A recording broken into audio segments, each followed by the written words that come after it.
सभी लोगों को जय हिंद। आज हम नया टॉपिक लेके आए हैं अर्थशास्त्र। इसके बारे में पढ़ते हैं। आज पहला वीडियो होगा।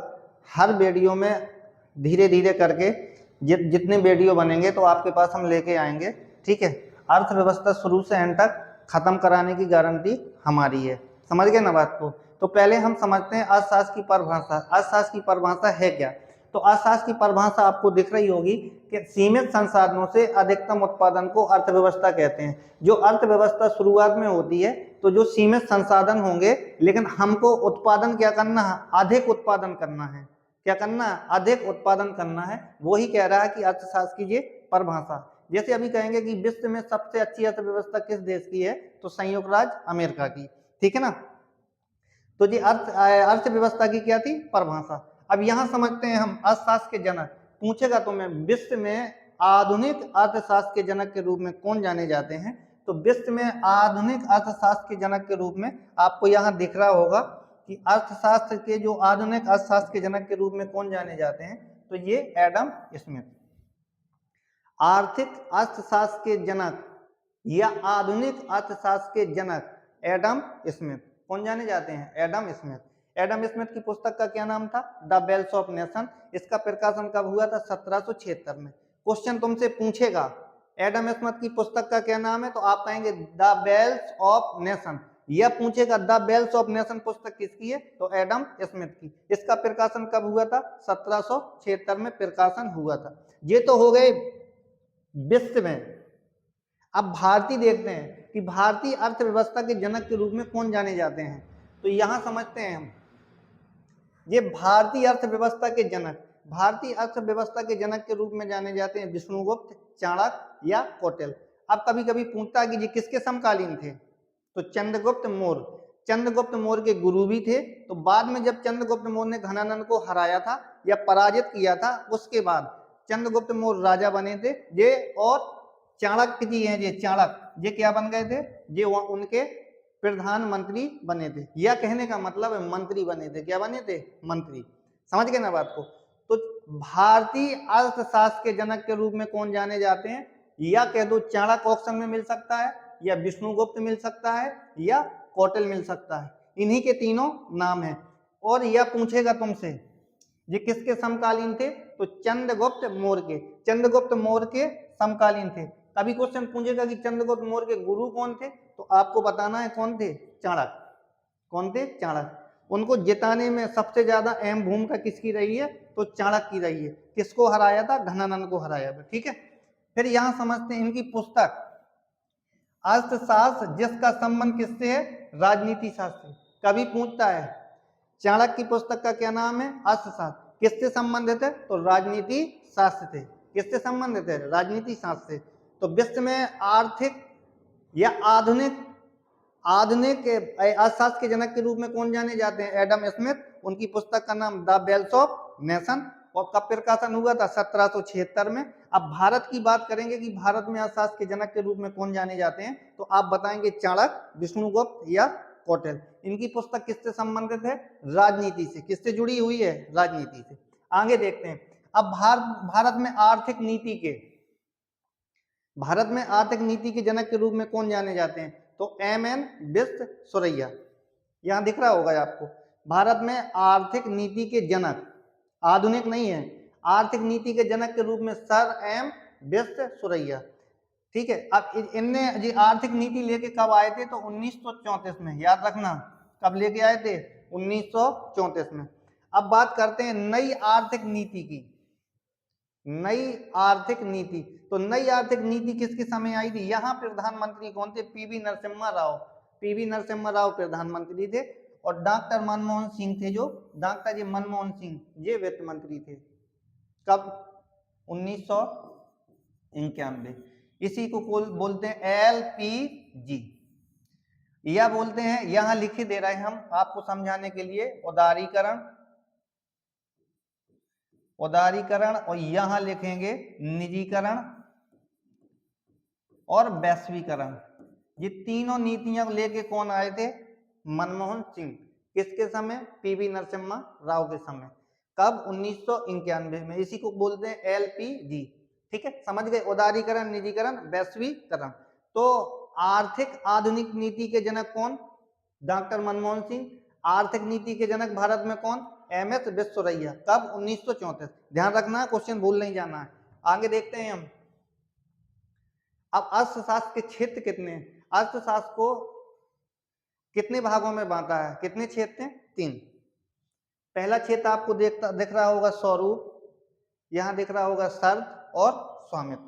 तो पहले हम समझते हैं स्वरूप के आधार पर। अब स्वरूप के आधार पर बात करते हैं तो ये कौन सा क्षेत्र है? प्राथमिक क्षेत्र। और ये कौन सा क्षेत्र है? द्वितीयक क्षेत्र। ये कौन सा क्षेत्र है? तृतीयक क्षेत्र। अब तुमसे क्वेश्चन पूछेगा कैसा? ये प्राथमिक क्षेत्र है, इसी को हम कौन सा क्षेत्र बोलते हैं? कृषि।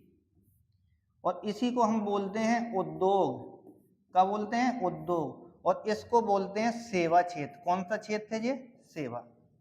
क्वेश्चन पूछेगा सेवा क्षेत्र किस क्षेत्र को कहते हैं? प्राथमिक, द्वितीय, तृतीय, इनमें से कोई नहीं। तो सेवा क्षेत्र का किसका नाम है? तृतीय क्षेत्र का। उद्योग किस क्षेत्र को बोलते हैं? द्वितीय क्षेत्र को। और कृषि कौन से क्षेत्र में रखी गई है? प्राथमिक क्षेत्र में। कौन से क्षेत्र में? प्राथमिक। किसके आधार पर है ये? स्वरूप के आधार पर। स्वरूप के आधार पर क्षेत्र कितने हैं? 3। प्राथमिक, द्वितीय, तीसरा। इसी को बोलते हैं कृषि, उद्योग, सेवा। जब देश स्वतंत्र हुआ था तो भारतीय जो भारत है, भारत की जो अर्थव्यवस्था थी, ठीक है, जो विकास दर बोलते हैं, ठीक है, जो भारत की जो अर्थव्यवस्था थी, सबसे ज्यादा योगदान किसका था? प्राथमिक क्षेत्र का। अब वर्तमान में पूछेगा, वर्तमान में जीडीपी है ना, जो जीडीपी, इसमें सबसे ज्यादा योगदान किसका है? किस क्षेत्र का? तृतीय क्षेत्र का। पूछेगा कि किस क्षेत्र का जीडीपी में अंश घट रहा है, तो आप कहेंगे प्राथमिक क्षेत्र का जीडीपी में क्या है? अंश घट रहा है। और बढ़ किसका रहा है? तृतीय क्षेत्र का। किस क्षेत्र का? तृतीय क्षेत्र का। अब यहां समझते हैं शर्त। अब शर्त के आधार पर एक संगठित क्षेत्र होता है और एक असंगठित क्षेत्र होता है। ये किसके आधार पर है? शर्त के आधार पर।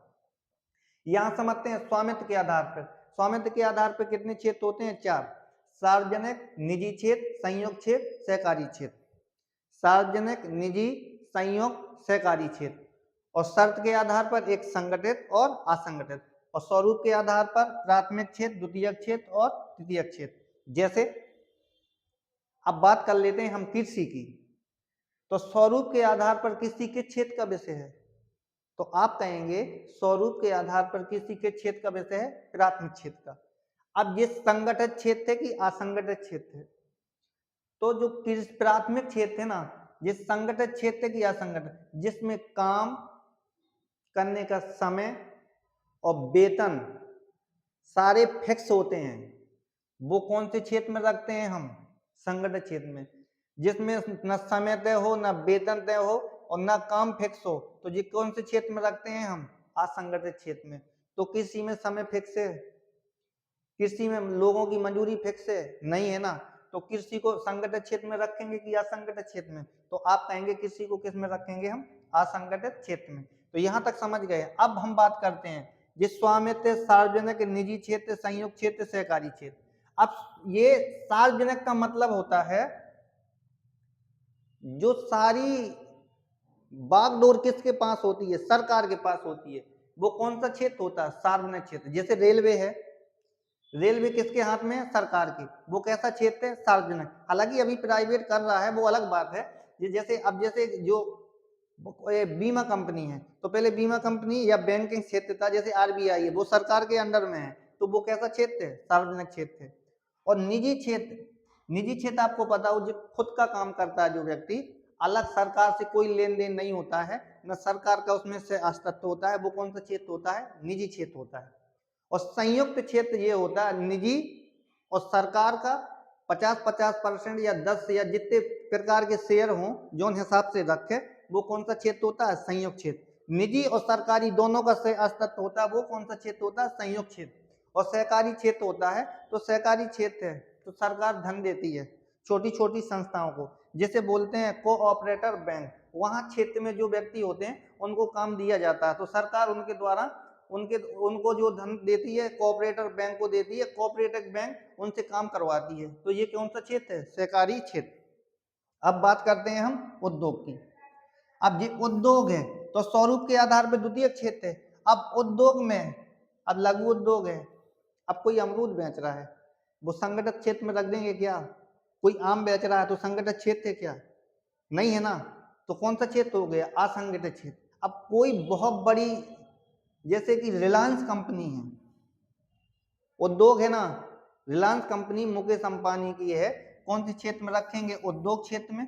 असंगठित है कि संगठित है? जो कौन सी है? संगठित। यहाँ पर जो कर्मचारी होंगे टाइम फिक्स होगा, काम फिक्स होगा, वेतन फिक्स होगा।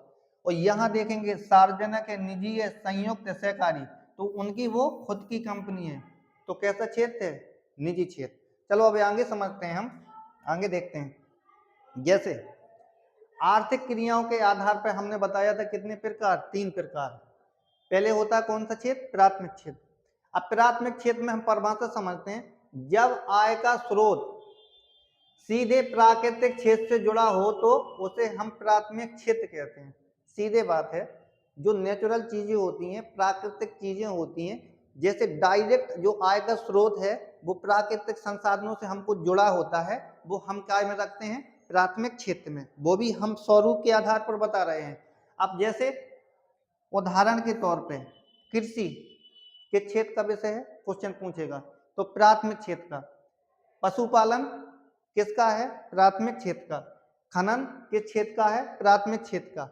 और मुर्गी पालन किसका है? प्राथमिक क्षेत्र का। जो पहाड़ हैं, वन हैं, ये मशीन से तो बनाए नहीं होंगे, गए होंगे।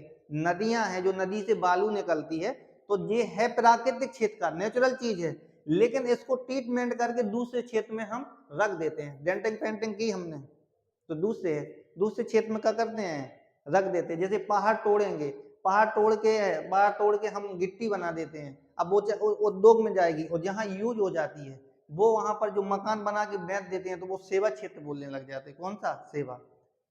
तो जैसे कहेंगे मुर्गी पालन किस क्षेत्र में आएगा? प्राथमिक। भैंस पालन, मछली पालन, ये खनन, सारी चीज के क्षेत्र में रखी जाती है? प्राथमिक क्षेत्र में। ठीक है। अब दूसरा क्षेत्र समझते हैं। अब द्वितीयक क्षेत्र है, इसमें निर्माण और विनिर्माण और कारखानों को शामिल किया जाता है। जहां बनती हैं चीजें, जहां कारखाने होते हैं, जैसे आलू है, आलू का उत्पादन कौन से क्षेत्र में? प्राकृतिक, वो प्राथमिक है। आलू की हम यहाँ जाके चिप्स बनाने के लिए रख दें तो कौन सा क्षेत्र हो जाएगा? द्वितीय। और जाके चिप्स बेचने लग गए तो वो कौन सा क्षेत्र हो जाएगा? तीसरा। तो यही कहता है कि जैसे कि वस्तु का निर्माण किया, जैसे मोबाइल बनाए हैं, ये बोर्ड है ना, ये डिजिटल बोर्ड है, ये है, तो ये कौन से क्षेत्र का है? द्वितीय क्षेत्र का, जहां बना होगा। इसके बाद बेच दिया, इससे सेवा दे रहे हैं लोग, तो कौन सा क्षेत्र हो जाएगा? तृतीय क्षेत्र हो जाएगा। अब जैसे उद्योग धंधे, उद्योग लगाए हैं, कारखाने लगाए हैं, तो किस क्षेत्र के विषय हैं? तो द्वितीय क्षेत्र के। यहाँ लोहा की जो छड़ बनेगी, जहां पर छड़ बनती है वो कौन सा क्षेत्र है? द्वितीय क्षेत्र है। और विद्युत, जहां लाइट बनती है वो कौन सा क्षेत्र है? विद्युत। इसके बाद लाइट को घर घर पहुंचाई जाती है, उससे पैसा लिए जाते हैं, वो क्या हो जाती है? सेवा क्षेत्र हो जाती है। और यहाँ पर जो व्यक्ति काम करता है द्वितीय क्षेत्र में, उसे क्या बोलते हैं हम? नीला कॉटन धारी। और यहाँ आप ये है, ये कौन था? लाल कॉटन धारी। क्वेश्चन पूछेगा, प्राथमिक क्षेत्र में जो व्यक्ति काम करता है उसे क्या बोलते हैं? लाल कॉटन धारी। और यहाँ देखते हैं हम, द्वितीय क्षेत्र में जो व्यक्ति काम करता है उसे क्या बोलेंगे? नीला कॉटन धारी। समझ गए ना बात को? अब तृतीय क्षेत्र समझते हैं हम। अब तृतीय क्षेत्र क्या कहता है? तृतीय क्षेत्र में इसमें नौकरी, व्यापार, दुकान को शामिल किया जाता है। वो कौन से क्षेत्र में है? तृतीय क्षेत्र में।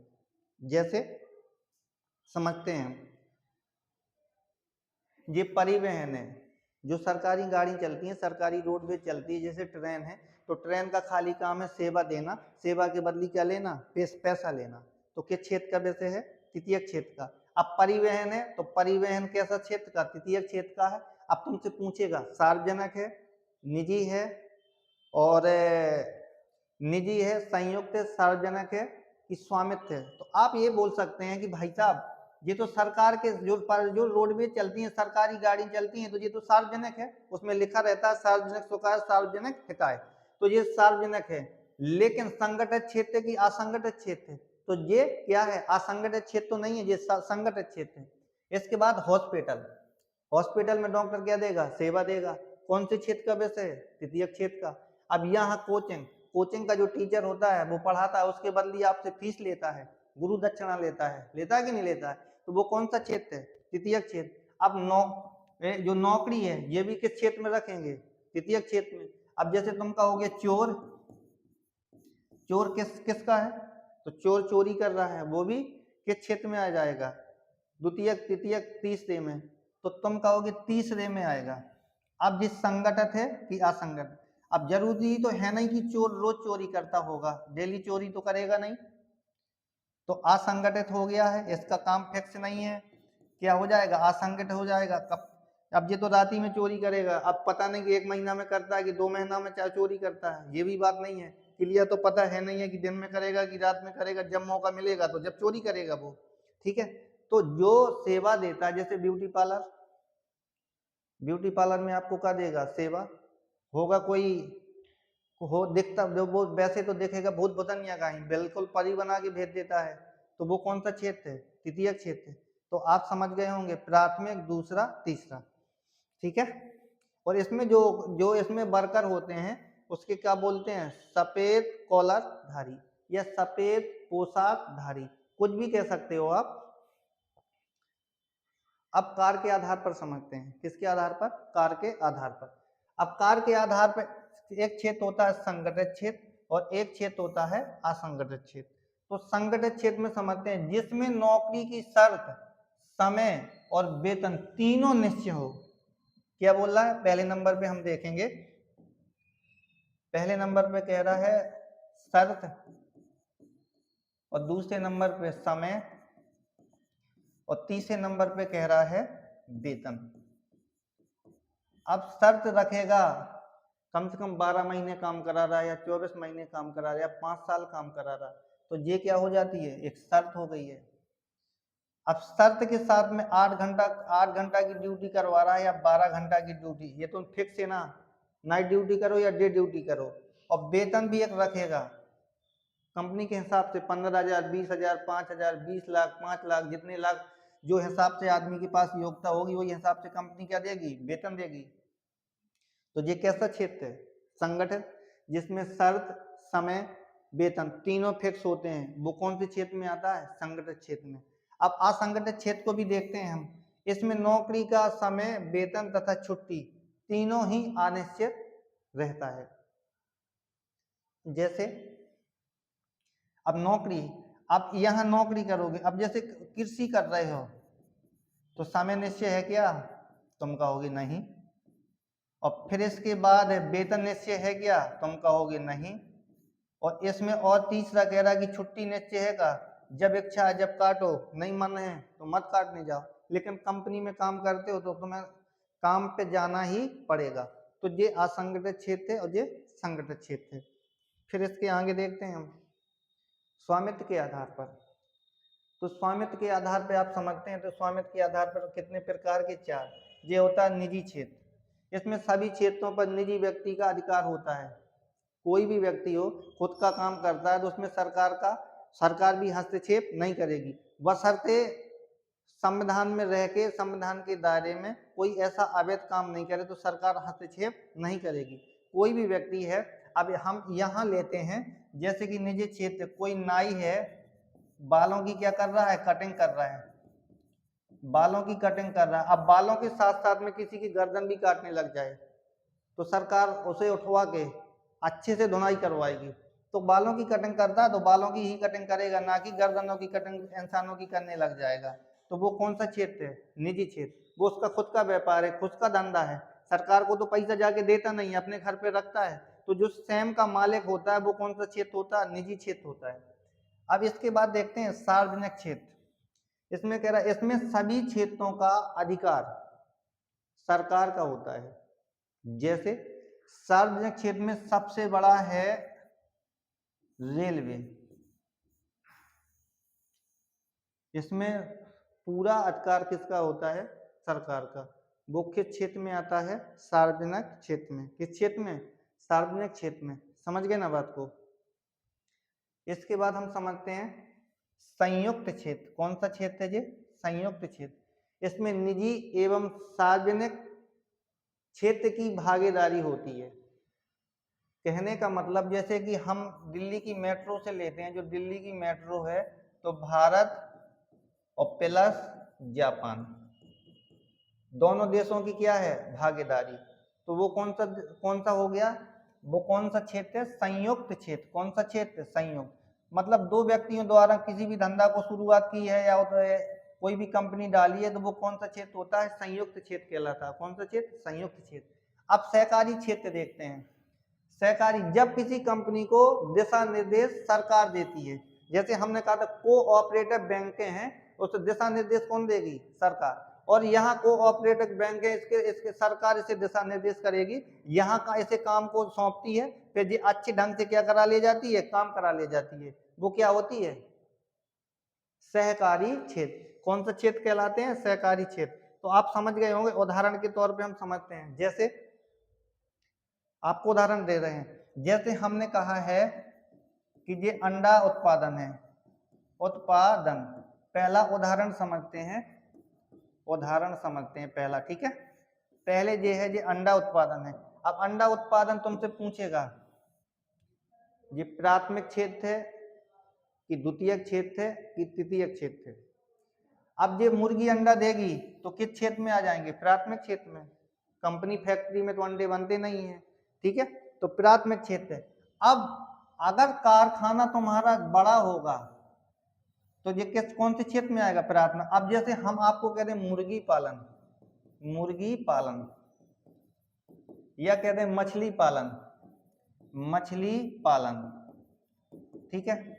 अब तुमसे पूछेगा मुर्गी पालन कौन सा क्षेत्र है, तो प्राथमिक। कौन सा है, प्राथमिक। अब जिस संगठित है कि असंगठित, अब जरूरी नहीं है कि तुम कितने दिन के लिए मुर्गी पाल रहे हो, नहीं भी पाल रहे हो, तो किस क्षेत्र में आ जाएगा, असंगठित क्षेत्र में आ जाएगा। किस क्षेत्र में, असंगठित क्षेत्र में, ठीक है। अब ये मुर्गी पालन है, यहाँ तो प्राथमिक क्षेत्र हो गया, ये असंगठित क्षेत्र हो गया। इसके बाद तुमसे पूछेगा जैसे मुर्गी पालन है, एक ये क्या हो गया, प्राथमिक क्षेत्र, असंगठित। अब यहाँ जाएंगे तो ये कौन सा हो जाएगा, निजी। कैसा हो जाएगा, निजी। और जैसे हम कहते हैं, एक उदाहरण, कोई और उदाहरण लेते हैं, जैसे खनन की बात की थी हमने, तो खनन प्राकृतिक चीजें हैं तो प्राथमिक क्षेत्र में आ जाएगा। अब वो प्राथमिक क्षेत्र में आएगा खनन। इसके बाद वहां से उठा के ले गए हैं, उसका टेंटमेंट ये डेंट पेंट कर दिया तो वो द्वितीय क्षेत्र में। और इसके बाद बिकने चला गया तो तृतीय क्षेत्र में। जैसे आलू, आलू के उनसे क्षेत्र में, प्राथमिक क्षेत्र में। आलू जाके कहीं जाके चिप्स बनने लग गई तो जहां बनेंगी वो कौन से क्षेत्र में, द्वितीय क्षेत्र में। और इसके बाद